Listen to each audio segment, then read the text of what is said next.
Hello welcome to ज़रा हट के। कल हमने बात की थी कि डीएचए कराची के रिहायशियों के ख़िलाफ़ डीएचए ने पर्चा करवा दिया क्योंकि वहाँ एहतजाज जारी है। जो गुज़िश्ता हफ्ते वहाँ तूफ़ानी बारिशें हुई और उसके बाद इतना ज़्यादा पानी खड़ा हो गया, बेसमेंट्स में पानी भर गया, लाइट नहीं थी, तो ज़ाहिर है जो शहर रिहायशी हैं डीएचए के वो बाहर निकल आए एहतजाज करने के लिए। आज भी एक प्रोटेस्ट सुबह था और सुबह डीएचए ने कंटेनर जो है हर तरफ खड़े कर दिए और ऐसे जैसे पता नहीं कौन सा ऐसा जुलूस आ रहा है, लश्कर का हमला होने वाला है। कंटेनर तो लगे हुए थे, राइट पुलिस खड़ी हुई थी शील्ड्स के साथ। अच्छा, ये तो चलो आज की थी ना।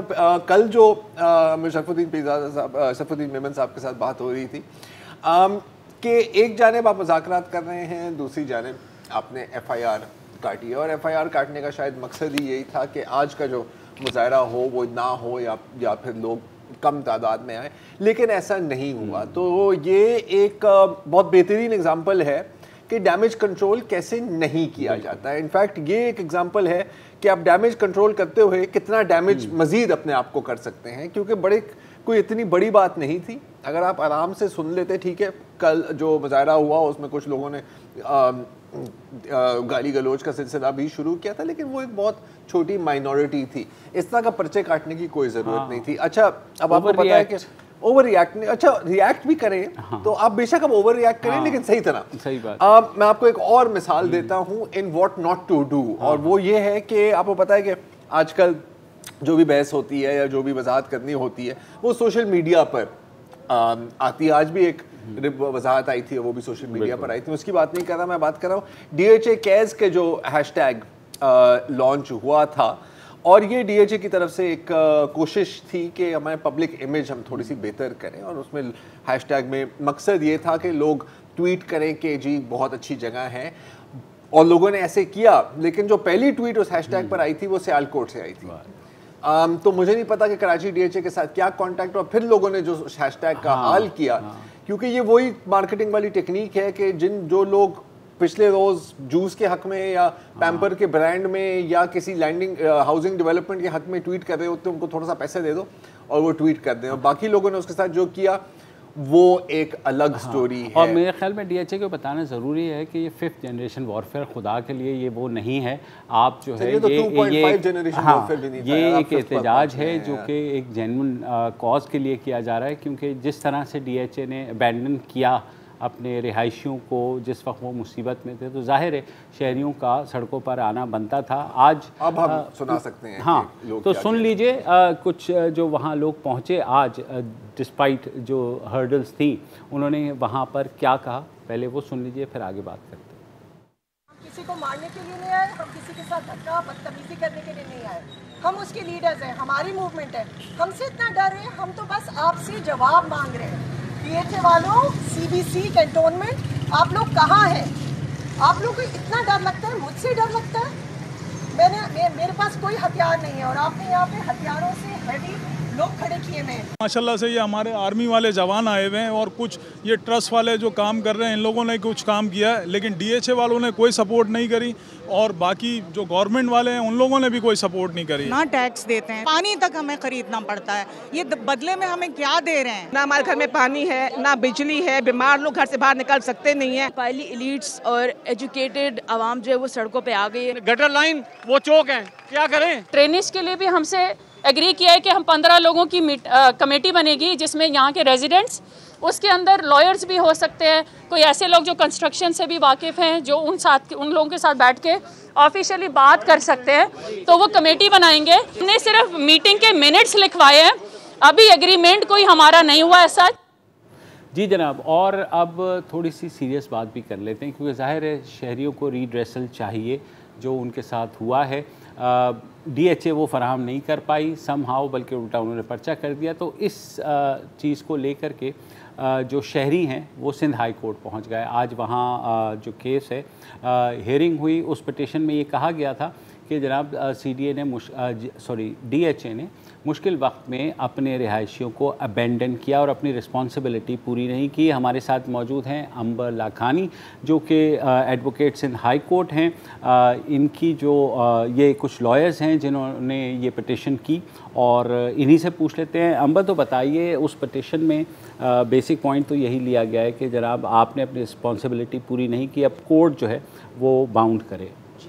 मेन बुनियाद यही थी कि भाई ये आपके DHA और CBC दोनों के कुछ बेसिक लीगल म्यूनिसिपल फंक्शंस हैं, ठीक है, जिसमें सबसे इम्पोर्टेंट फ़िलहाल ये है कि laying out a clear drainage system, storm sewer system, maintaining that system, roads है, नाले हैं, नलों, उन सबको, और उन पे जो इलीगल इंक्रोचमेंट्स होती हैं उनको हटाना वगैरह, ये सारी चीज़ों का। अब clearly they have failed to comply with those duties, तो उस बुनियाद पे हमने काफ़ी रिलीफ्स मांगे हैं। उसमें जो मेन आपको मैं बता दूं, एक तो ये है कि हम चाहते हैं एक कमेटी कॉन्स्टिट्यूट की जाए comprising of citizens as well as professional experts, architects, town planners, वो प्रॉपर हम लोग बैठेंगे CBC और DHA के साथ। उसमें हम लोग प्रपोजल्स बनाएंगे डिवाइस करने के लिए कि क्या सिस्टम होना चाहिए, और फिर उन रिकमेंडेशंस पे ऐड करते हुए फॉर द कमिंग ईयर्स एक बनाया गया। क्योंकि देखें ये ड्रेनेज का जो मसला है ये एक्चुअली हर साल होते हुए आ रहा है, काफ़ी सालों से, तकरीबन 20 सालों से। हमने ये पिटिशन में बल्कि बताया भी, इनफैक्ट आई थिंक एक मिसाल आपको दे दूं, मैं 2009 में कुछ 20-25 लोग हलाक हुए थे कराची की बारिशों में। उसमें भी ये क्या कहा गया था कि जी DHA का ड्रेनेज सिस्टम बहुत ही ख़राब है, तो they spent about 3 billion rupees to lay down a new system. उसके बाद हर साल फॉर सम रीज़न यही फेल होता जा रहा है। एक बड़ी मज़े की मुझे बात लगी कि इन्होंने अप्रैल में बिड्स मांगी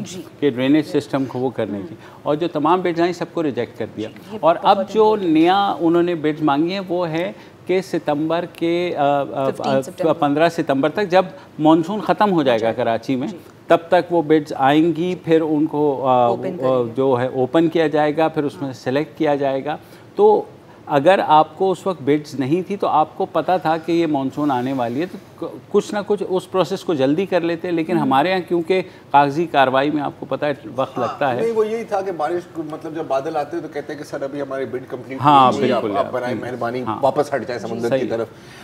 आज समाअत हुई आपकी केस की, तो उसकी जरा थोड़ी डिटेल्स बताएं कि क्या हुआ आज। तो बिकॉज बिल्कुल पहली हियरिंग थी, तो हमने ये सारे हमारे ये पॉइंट्स नोट कराए, ये आर्ग्यूमेंट्स की रिगार्डिंग दिस, स्पेशली ये जो टेंडर वाली बात थी कि एंड जून में आप फोरसी कर रहे थे कि मॉनसून आने वाला है, स्टॉर्म वाटर ड्रेन्स को साफ़ करने की ज़रूरत है, आपने नहीं की, ठीक है, वो बताया हमने। कुछ जनरली भी हाईलाइट किया कि because one of the main things we sought is के दोनों अथॉरिटीज़ का ऑडिट हो, इंडिपेंडेंट फोरेंसिक ऑडिट पिछले 10 साल का, बिकॉज ये हमसे हर साल development charges, conservancy charges, property tax लेते हैं, जिस मद में मुजाहिरीन की भी जो डिमांड थी उनकी भी यही मेन डिमांड थी। और उसमें हमने से वो एक हवाई डिमांड नहीं है, बिकॉज एक तो ऑस्टेंसिवली आपने वो इंफ्रास्ट्रक्चर नहीं लगाया, पर उसके साथ साथ में ये भी है कि ऑडिटर जनरल की कुछ रिपोर्ट्स हैं पिछले 2-3 साल की, 18-19 की जो हमें अभी मिली थी इमीडिएटली, तो उसमें भी हमने हाईलाइट किया कि ये रूटीन में इनके CBC में काफ़ी इश्यूज आ चुके हैं, एम्बेजलमेंट के एलिगेशंस लग चुके हैं, कोल्यूशन के,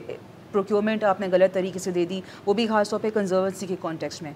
तो हमने वो सामने रखते हुए कोर्ट से ये रिक्वेस्ट की कि भाई this creates a genuine issue regarding transparency, कि ये सारे हमसे जो एनुअल चार्जेस लेते हैं ये कहाँ जाते हैं। उसके अलावा हमने एक ये भी पॉइंट रिक्वेस्ट प्रेयर डाली हमारी पिटिशन में कि जो लैंड रिक्लेमेशन की वजह से जो ये वैसे भी क्राइसिस ख़राब हुई है, और फ्लडिंग की वजह से जो सबसे वल्नरेबल सिटीजन्स होते हैं आपकी कच्ची आबादीज़ और इनफॉर्मल सेटलमेंट्स के, जो CBC के जुरिस्डिक्शन में आते हैं, बिल्कुल अलग अलग कॉलोनीज़ में, उनके लिए भी आप कोई ऑल्टरनेट हाउसिंग, सेफ रीलोकेशन वगैरह करें। ये ना हो को इंक्रोचमेंट ड्राइव में सबसे पहले उनको जाके आप हटा दें, मतलब 99% जो यही होता है, दैट्स वेयर दे स्टार्ट। 1% की गुंजाइश ऐसी मैंने छोड़ दी। बिल्कुल। वो सर आप कुछ ऐड करना चाहेंगे?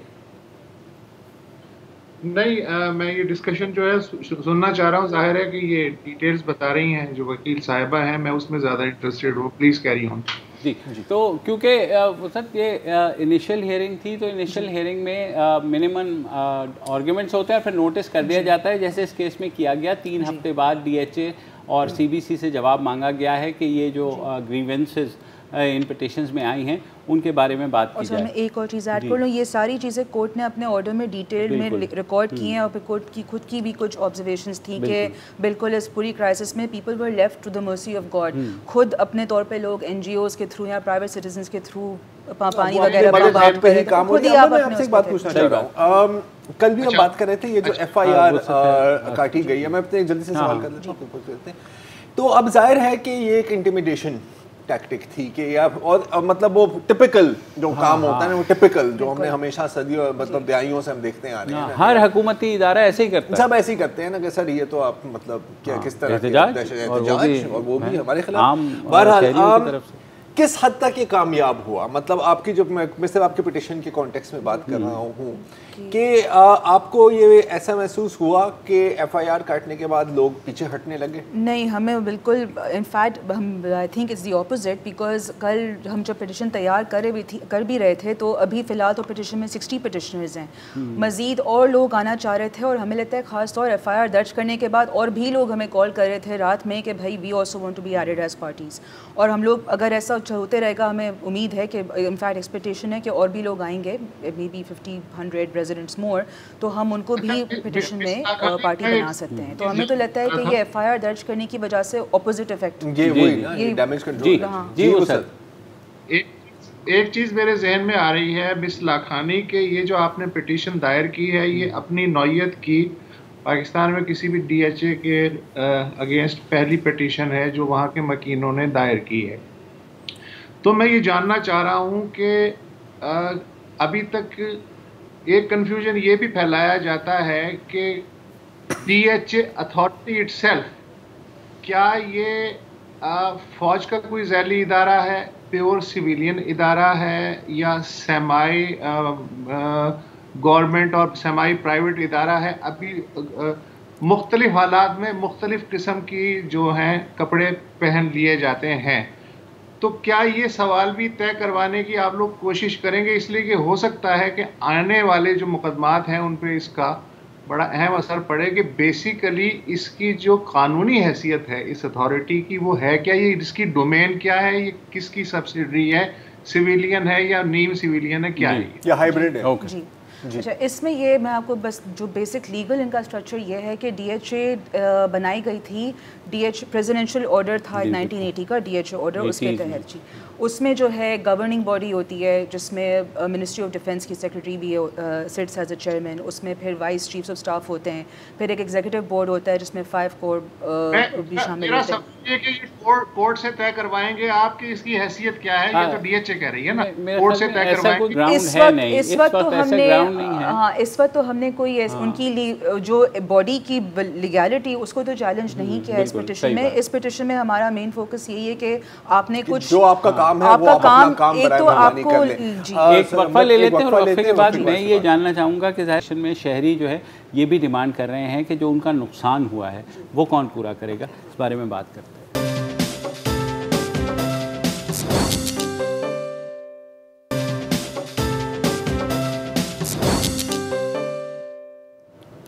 Welcome back. बात हो रही है कि DHA कराची के रिहायशी जो मुसीबत में रहे, जब उन्हें DHA से इंसाफ नहीं मिला तो उन्होंने जा कर के सिंध हाई कोर्ट में पिटिशन कर दी। तो हमारे साथ अंबर लाखानी हैं, लॉयर, जो पिटिशनर्स की लॉयर भी हैं, उस टीम का हिस्सा भी हैं। तो अंबर, उसमें आपने ये प्ली भी ली है जो लोगों का नुकसान हुआ है, और नुकसान मेरे ख्याल में बहुत ज़्यादा हुआ है। लोगों के बेसमेंट्स हो गई, उनकी अप्लाइंसेस जल गई और बहुत से उनके घरों की तबाही हो गई। अच्छा, तो वैसे एक चीज़ का इजाफा करूँगा, आप जो बात कर रहे हैं वो आप सिर्फ अभी रेजिडेंशियल की बात कर रहे हैं। कमर्शियल एरियाज में जो नुकसान हुआ है, मतलब वो लोग जिनकी बिजनेसेस वैसे ही कोविड की वजह से गिरी हुई थी, अब तो वो लिटरली डूब गई है। स्टोर्स पूरे स्टोर्स फ्लडेड हो गए, सारा डिस्ट्रॉय हो गए। तो इसमें प्ली है ये कि इसमें तो अच्छा, इसमें हमने क्योंकि ये कॉन्स्टिट्यूशनल पिटिशन है तो हमने इसमें डैमेजेस तो नहीं मांग नहीं सकते, उसके लिए अलग प्रोसेस होता है, सूट फाइल किया जाता है। इसमें हमने लेकिन ये ज़रूर कहा गया मांगा है कि डिक्लेरेशन कोर्ट इशू करे कि they are liable for the damages that have been suffered by all the citizens, और फिर ऑडिट का हमने वो तो अलग आपको मैंने बता दिया। तो इसमें जो जिन बेचारों पे पर्चा हुआ था उनमें से कुछ ने जाकर के अपनी बेल भी करा ली है, तो ये इस तरह के पर्चे काटना जो है, मतलब इसकी क्या वो है, डज लॉ परमिट? क्योंकि आज जो ऑर्डर आया उसमें भी ये लिखा हुआ है कि आर्टिकल 19 के तहत लोगों को हक है कि वो अगर उनके साथ ज़्यादती होती है तो वो उस पर एहतजाज करे, और ये हक कानून भी देता है, आपका आइन भी देता है। जी बिल्कुल, तो यही हमने कहा, हमने वो एफआईआर की कॉपी भी लगाई थी हमारी पिटिशन में, और कोर्ट ने उस पर नोट यही ऑब्जर्वेशन पास की कि भाई ये तो पीसफुल डेमोन्स्ट्रेशन एक स्टेज किया गया था और लोगों की जेन्युइन कंसर्न्स थे, ना कोई फ्रिवलस कंसर्न्स थे, और कंसर्न्स वैलिड हों कि ना हो, आपका आइनी हक है कि आप फ्रीडम ऑफ असेंबली पीसफुली आप करें, आप कोई कानून नहीं तोड़ें, उसको नहीं रोका जा सकता। और उसमें मज़ीद उन्होंने और उलझा दिया, एस्केलेट कर दिया, क्योंकि ये लोगों की फ्रस्ट्रेशन इस बात से कि देखें वो उन्होंने आके सिर्फ ये कहा है कि आप हमें इन्फॉर्मेशन दें, फ्रॉम टाइम टू टाइम हम भी बाकी और रेजिडेंट्स भी, हम जब भी CBC DHS से इन्फॉर्मेशन मांगते हैं, यानी कि पब्लिकली अवेलेबल जो रिकॉर्ड्स होने चाहिए, बायलॉज हो गए आपके, ड्रेनेज प्लान मांगा था, मास्टर प्लान, बेसिक चीज़ें कि यार ये गटर कहाँ जाता है, यही कि भाई यहाँ पे स्ट्रॉन्ग वाटर ड्रेन है कि नहीं, यहाँ पे सिर्फ इतना बता दें, वो भी नहीं बताते, तो फिर उससे ज़ाहिर लोगों की फ्रस्ट्रेशन और माउंट हो सकता है, कोई जासूस गठरों के जरिए पहुंच जाए घरों में, है ना? नहीं, ये जो हमारे एक्स्ट्रा सेंसिटिव होने का जो है ना, ये तमाम हुकूमती इदारों में, हालांकि हमारे पास राइट टू इंफॉर्मेशन एक्ट्स आ चुके हैं हर जगह, आप कहीं सिंपल जो है ना इंफॉर्मेशन के लिए कर दें तो पहले तो वो 13 दिन बाद या 15 दिन बाद आपको लिख देते हैं कि जी हमने कंसर्न डिपार्टमेंट को लिख दिया, और कंसर्न डिपार्टमेंट से जवाब ये आ जाता है कि जी इस क्लासिफाइड इन्फॉर्मेशन। हाँ, अच्छा, हालांकि ये मतलब DHA का ऑफिस है, ये ISI का हेडक्वार्टर नहीं है। बात है। हम कोई ये नहीं उनसे पूछ रहा कि जी आप बताएं कि मतलब अगर भारत हमला करेगा तो पाकिस्तान की डिफेंस स्ट्रेटजी क्या है। हाँ, ये डिमांड किसी की नहीं है। आपकी तो अभी जो डिमांड है और जो रिहायशियों की डिमांड है, जितने भी पिटिशन में है, और आई एम श्योर जितने नहीं भी हैं उनकी भी यही डिमांड है कि खुदाया जो आपका काम है, जो आपका लिखा हुआ है कि आपका काम है, वो आप कर लें। इतनी सी होता ये कि जब वो सिर्फ तब हमें कानून दिखाते हैं, सिर्फ उस हद तक कानून दिखाते हैं जब वो उनको पॉइंट आउट करना कि रेजिडेंट्स ने अगर कोई वायलेशन की है, हाँ, कभी किसी बिल्डिंग बनाते हुए अपने घर के सामने रख दे तो एक सेकंड में विजिलेंस वो फिर आपको बता देते कि किताब दिखाते कि देखिए हमारी किताब में ये जुमला है, लेकिन वैसे आप मांग ले वो किताब जरा दिखाएगा तो कहते हैं वो नहीं, वो क्लासिफाइड है। हाँ, वो क्लासिफाइड हो जाता है। तो इस बारे में क्या किया जाए, मतलब कोई लीगल तरीका भी है कि अगर आपको ड्रेनेज उन्होंने अब तक काम किया है, ऑडिट रिपोर्ट्स की आपने बात की, वो तो आती हैं, लेकिन अगर रिहायशी मांगे तो कैसे मांगे? ये भी प्रेयर हमने हमारी पिटिशन में डाली है कि इमीडिएटली वो अवेलेबल करें सारे जो हम जो पब्लिक जो स्पेसिफिकली हमने रिकॉर्ड्स मांगे हैं, ड्रेनेज प्लान है, मास्टर प्लान है, चले अकाउंट्स तो दूर की बात है वो छोड़ दें, लेकिन बायलॉज दिखा दें, आपके अपने इंटरनल रेगुलेशंस जो हैं वो क्या कहते हैं अबाउट टाउन प्लानिंग के, किस किस्म की आपने ड्रेनेज लेन करनी, सिर्फ उतना बता दें। तो we have sought a prayer on that in the petition and we will be pursuing that as well. चलिए, बहुत शुक्रिया अंबर। और इस पिटिशन के साथ कुछ और पिटिशंस भी ऐड हुई हैं जिनमें कराची म्यूनसिपल कॉरपोरेशन और जो सिविक इदारे हैं शहर के, उनके बारे में भी ये कहा गया है कि बाकी जो कराची का हिस्सा है वहाँ पर भी कमोबेश यही सूरत हाल रही, और तमाम हुकूमती इदारे जो हैं मुश्किल वक्त में आवाम के बहबूद के लिए जो उनका फंक्शन था वो अदा करने में नाकाम रहे हैं। तो देखते हैं इस केस में फर्दर क्या होता है, अपडेट करते रहेंगे। एक वक्फा लेते हैं, वक्फे के बाद वापस आते हैं।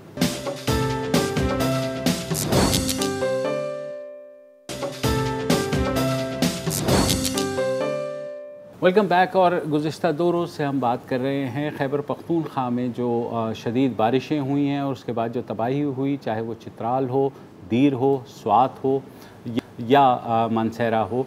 तो अब वहाँ क्या सूरत हाल है, इसी बारे में हमारे साथ पेशावर के ब्यूरो चीफ मौजूद हैं अकबर। तो अली अकबर, अब बताइए, स्वात में बारिश रुक गई है और कहा यह जा रहा है कि वहाँ सूरत हाल कुछ बेहतर हुई है। आज चीफ मिनिस्टर भी वहाँ गए थे। जी मुबश्शिर साहब, शुक्र अल्हम्दुलिल्लाह, अभी कल से जो है पानी कम होना शुरू हो गया है और आज जो है पानी काफ़ी हद तक कम हो गया था। और जो कहीं कहीं पे बारिश से राब्ता सड़कें जो है वो ख़राब हुई थी, तो उसमें भी जो है काम देखने को मिला और आहिस्ता आहिस्ता जो है वो ज़िंदगी बहाल होना शुरू हो गई है। और ये थोड़ा सा मैं इस बारे में बता दूं कि 2010 के बाद जो है खैबर पख्तूनख्वा में पहली बार जो है ऐसे सैलाब देखने को मिले हैं। अगरचे 2015 में भी आया था, ताहम वो 2010 वाले से कम था। और इसने ज़्यादा जो हेड किया वो सवात को किया और चित्राल को किया। चित्राल में 2 गांव जो है सैलाबी पाने के नज़र हो गए और तकरीबन 15 तक घर जो है वो इसमें जो है बह गए। इसी तरह फिर नीचे आके जो मदियन और बहरैन जो कि दरिया सवात है उसने काफ़ी नुकसान किया और वहाँ पर भी जो है मार्केटें भी पानी में बह गए, लोग भी जो है पानी में बह गए। तकरीबन अब तक जो नुकसानात हैं उसमें 48 लोग जो है इस सैलाब में जो बारिश है और सैलाब था तो उसमें जान बहक हो गए हैं, जबकि 100 से ज़ायद जो है वो ज़ख्मी है। इसी तरह कोई 191 घर जो है वो जुज़वी तौर पर उनको नुकसान पहुँचा है, जबकि 94 घर ऐसे हैं जो कि मुकम्मल तौर पर तबाह हुए। फिर इसके साथ साथ हमें जो है मानसहरा के इलाक़ों में भी लैंड स्लाइडिंग और बारिशों से काफ़ी नुकसान जो है वो देखने को मिला। तो अब सूरत हाल जो है वो मामूल पर आना शुरू हो गया है और इसके साथ साथ जो फलाही तंजीमें ही है वो भी इमदादी कामों में हिस्सा ले रहे हैं और इसके साथ साथ हुकूमती मशीनरी जो है वो भी हरकत में आ गई है। और आज वज़ीर आला खैबर पख्तूनख्वा भी वहाँ पर पहुँच गए हैं और जो नुकसानात हुए उनके अजाले के लिए टीमें तश्कील दे दी गई हैं। अच्छा, तो ये जो है 2010 के बाद जी अच्छा 2010 का आपने जिक्र किया तो मैं आज देख रहा था ज़ुबैर तोड़वाली साहब जो हैं वो बहरीन में ही हैं और वो वीडियोस अपलोड कर रहे थे आज। तो उनका ये कहना है कि 2010 में जो फ्लड आया तो जाहिर है कि जितने भी घर और या दुकानें या जो भी बनी हुई थी नहर के किनारे वो तो सब बह गई, लुट गई, राइट। इस बार फिर हम यही देख रहे हैं कि उसी नहर के किनारे पर ही दोबारा कंस्ट्रक्शन हुई है और वही कंस्ट्रक्शन मुतासिर हो रही है। तो 2010 के फ्लड के बाद हुकूमत ने क्या इस चीज़ पर या लोकल इंतज़ामिया ने इस चीज़ पर गौर किया कि यार लोगों को शायद हिदायत दी जाए या रोका जाए कि इतनी बैंक के इतने करीब आप अपने घर और अपनी बिल्डिंग्स ना बनाएं? ज़रा साहब सही बात की तरफ आपने निशानदेही कर दी है और ये जो है हुकूमतों को और लोगों को बताना इंतहाई ज़रूरी हो गया है कि कसूर जो है वो पानी का नहीं होता। जो हमने देखा बिलखसूस सवात के अंदर, ये तो कुदरती आफत है, सबको पता है। आप सब लोग गए होंगे, अगर नहीं तो शायद वीडियोस में आप देख चुके होंगे कि दरियाए सवात पे जब आप कालाम और मदियन की तरफ आते हो तो पूरे दरियाए सवात को आगे जाने के लिए 8 से 10 फुट का हिस्सा जो है वो छोड़ा गया है, बाकी कंस्ट्रक्शन है। और वहाँ पर जब पानी का रेला आता है तो फिर नुकसान ज़्यादा होता है। बुनियादी तौर पर कालाम के अंदर और ये जो बहरीन मदियन इलाका है 4000 से ज़ायद होटल्स है जो कि ज़्यादातर दरिया के किनारे नहीं बिल्कुल दरिया के बीच में बने हुए हैं। आप अगर वीडियोस देख रहे हैं तो मस्जिद दुकानें बिल्कुल दरिया के बीच में है और मदियन और बहरीन में सिर्फ 8 से 10 फुट का जो है रास्ता दरिया के लिए छोड़ा गया है। तो इस पर जो है हुकूमतों ने काम बिल्कुल भी नहीं किया और इंक्रोचमेंट बहुत ज़्यादा है। अगर मुस्तकबिल में इन्होंने इस फ्लड से बचना है, क्योंकि दरिया तो आएगा, जब भी बारिशें होंगी तो दरिया तेज़ी से नीचे आएगा और उसके लिए अगर आगे जाने के लिए रास्ता नहीं है तो फिर इसी तरह के नुकसानात होते रहेंगे। और ये काम जो है ये हुकूमतों का है कि इस पर अमल दरामद को यकीनी बनाए और जितना भी इंक्रोच है तो इसको बिला इम्तियाज़ ख़त्म करके दरिया को रास्ता दिया जाए। अच्छा अली अकबर, बहुत से लोग सयाह जो है वहाँ फंसे हुए थे, उनको निकालने के लिए जैसे आपने कहा रोड्स पे लैंड स्लाइडिंग को भी क्लियर किया जा रहा है, तो कुछ अंदाज़ा है कि इस वक्त खैबर पख्तूनख्वा के सयाहती इलाकों में कितने टूरिस्ट हैं जो फंसे हुए हैं? जी, आज जब हमारी बात हुई तकरीबन मुख्तलिफ़ एरियाज़ में खैबर पख्तूनख्वा के 800 के करीब टूरिस्ट है और ज़्यादातर जो कालाम और बहरीन एरिया है तो वहाँ पर पहुँच चुके थे। और आज जब शाम को हमारी बात तो हो रही थी तो जो 1-2 राब्ता पुले है वो बहाल कर दिए गए हैं और अब सयाहों का वहाँ से निकलना जो है वो शुरू हो गया है। और इसी दौरान कुछ जो फलाही इदारे उन्होंने काफ़ी हद तक उनके जो है मदद भी की है, राशन भी पहुंचाया है। लेकिन शाम को जब हमारी बात हुई तो वहाँ से सयाह अब निकलना शुरू हो गए हैं।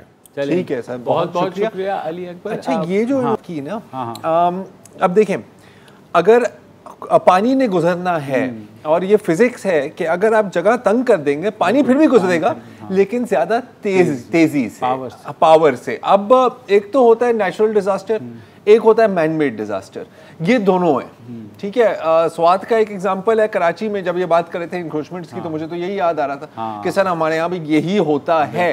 अब हम आ जाते हैं हमेशा डैमेज कंट्रोल में और फायर फाइटिंग में, लेकिन जो एक्चुअल हल है, और ये कोई इतनी नामुमकिन बात नहीं है कि आप पाबंदी लगा दें। और बिल्कुल सही बोल रहे थे लियाकत साहब कि किनारों पर घर बनाना एक चीज़ है, यहाँ तो बीच नहर में आपने बनाया हुआ है, तो आपका क्या ख्याल है कि क्या होना था आपके साथ? और जो नुकसान हुआ है, ज़ाहिर है वहाँ ट्राउट की हैचरीज जो हैं बहुत ज़्यादा मुतासर हुई हैं स्वात में, जो कि एक बड़ा ज़रिया माश भी है। तो जो कुछ नुकसान हुआ है, मेरे ख्याल में हुकूमत को यकीनी बनाना होगा कि दोबारा से दरियाओं के किनारे जो है वो कंस्ट्रक्शन कम से कम बैन कर दें। वक्ती तौर पर तो बैन हो जाती है एक आध हफ्ते के लिए, लेकिन उसके बाद सिलसिला एज़ यूजुअल शुरू हो जाता है। लेकिन अच्छी बात है कि खैबर पख्तूनख्वा में जो सैलाब है और बारिशों का सिलसिला टूटा है। एक ब्रेक ले लेते हैं और ब्रेक के बाद वापस आते हैं।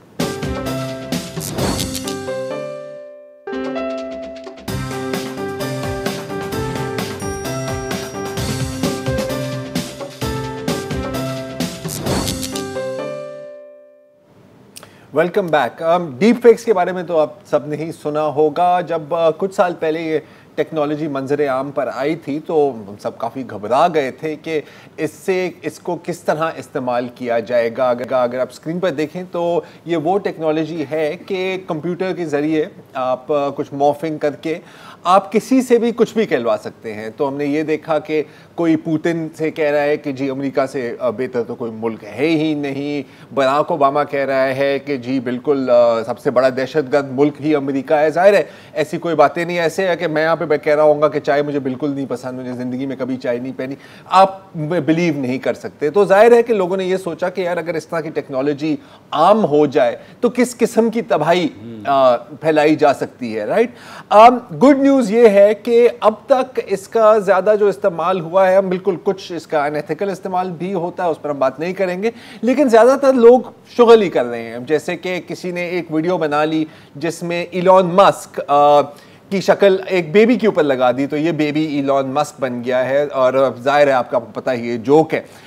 या फिर निकोलस केज जो अमेरिकन एक्टर हैं, उसकी शक्ल क्लाइमेट एक्टिविस्ट ग्रीटा थर्नबर्ग के ऊपर डाल दी, तो एक मॉफ्ट वीडियो उस तरह का बन गया। Again not serious. अब ऑफ कोर्स एप्स आ गए हैं जिसमें आप अपने आप को भी किसी भी चीज़ में इंसर्ट कर सकते हैं। एक चाइनीज़ ऐप है जाओ के नाम से, जैसे उसमें अगर आप देखें तो आप चाहे आप अपनी तस्वीर लेके अपने आप को गेम ऑफ थ्रोन्स में देख सकते हैं, अगर आपका कभी इस तरह के शौक रहे हो लाइफ में। या फिर अगर आप लियोनार्डो डिकैप्रियो के फ़ैन हैं, या वो जो उनके साथ थी, मुझे नाम अब याद नहीं आ रहा, टाइटैनिक में, तो आप अपने आप को टाइटैनिक में भी डाल सकते हैं, और उम्मीद है कि डूबने से पहले आप अपने आप को उससे निकाल भी लेंगे। लेकिन फिर भी ख़तरा तो है, क्योंकि ये तो चले फ़नी यूजेस हैं, लेकिन अगर कल किसी सियासतदान के मुंह से या किसी वर्ल्ड लीडर के मुंह से आप कोई ऐलान जंग करा दें या कोई फेक न्यूज़ फैलाना चाहें तो ये बहुत आसान हो जाएगा। अब आपको पता है नवंबर में अमेरिकन इलेक्शंस होने वाले हैं, और पिछली इलेक्शंस में फेसबुक पर बड़ी तनकीद हुई कि जी ये सारे फेक न्यूज़ और प्रोपेगेंडा आपके ज़रिए ही रशियंस ने फैलाया है या जिसने फैलाया है। तो डीप फेक्स को काउंटर करने के लिए माइक्रोसॉफ्ट ने फाइनली एक टूल इजाद कर दिया है, और इसमें क्या होता है कि इसमें आप कोई भी पिक्चर या वीडियो जिसका आपको शक है कि ये शायद फेक हो, उसको अगर आप अपलोड कर ले तो इसकी कंपैरिजन करके वो आपको बता देते हैं कि कितना फीसद चांस है कि ये फेक है। कंपैरिजन कैसे होती है, क्योंकि आप समझेंगे एक तरह की प्लास्टिक सर्जरी है, आपने मुबशिर का मुंह उठा के मेरे मुंह पर डाल दिया है, तो जाहिर है कि साइड पर टांके आएंगे, तो ये उन टांकों को देखती है कि ब्लरिंग कहाँ है। ऑफ कोर्स ये परफेक्ट टूल अभी तक नहीं है और ये पब्लिक तक रिलीज नहीं हुआ, क्योंकि उनका ख्याल है कि अगर पब्लिक तक रिलीज कर लेंगे तो फेकर्स इसको खोल के, इसकी इंजन खोल के ये फिगर आउट कर लेंगे कि इससे बेहतर फेक्स, उनसे एक स्टेप आगे चले जाएंगे। एक आर्म्स रेस है ना, जैसे आपको पता है कि जब पहले जब फोटोशॉप को डिटेक्ट करना होता था तो आप गूगल रिवर्स इमेजेस या कोई भी और रिवर्स इमेजेस सर्च में डाल देते थे। अब उसका भी तोड़ फेकर्स ने निकाल लिया है कि वो पिक्चर को फ्लिप कर देते हैं या फिर पिक्चर को थोड़ा सा क्रॉप कर देते हैं और उसको आप डिटेक्ट नहीं कर सकते। अच्छा, ये तो चले फेक पिक्चर्स हैं, आप क्या करेंगे अगर लोग ही फेक हैं जिनकी आप तस्वीरें देख सकते हैं? तो ये जरा स्क्रीन पर लाएं इन लोगों की तस्वीरें। ये जितनी आप तस्वीरें देख रहे हैं ये बिल्कुल आपको लगेगा कि ये असल है, लेकिन ये सारी की सारी इमेजेस और लाख इमेजेस हैं, ये आर्टिफिशियल इंटेलिजेंस ने जनरेट किए हैं। आप देखें, आप नहीं देख सकते कि ये असल लोग हैं या ये गलत लोग हैं। अब अगर इसको आप वीडियो टेक्नोलॉजी के साथ आप एंटर कर दें तो आपके पास ऐसे वीडियोस होंगे कि एक शख्स या एक खातून किसी और पर इल्ज़ाम लगा रही है और वो खातून एक्चुअली एग्जिस्ट करती ही नहीं है। तो ये है एक थोड़ा सा फ्यूचर का ग्लिम्प्स। आज के लिए इतना ही जी, इजाज़त दीजिए, खुदा हाफ़िज़।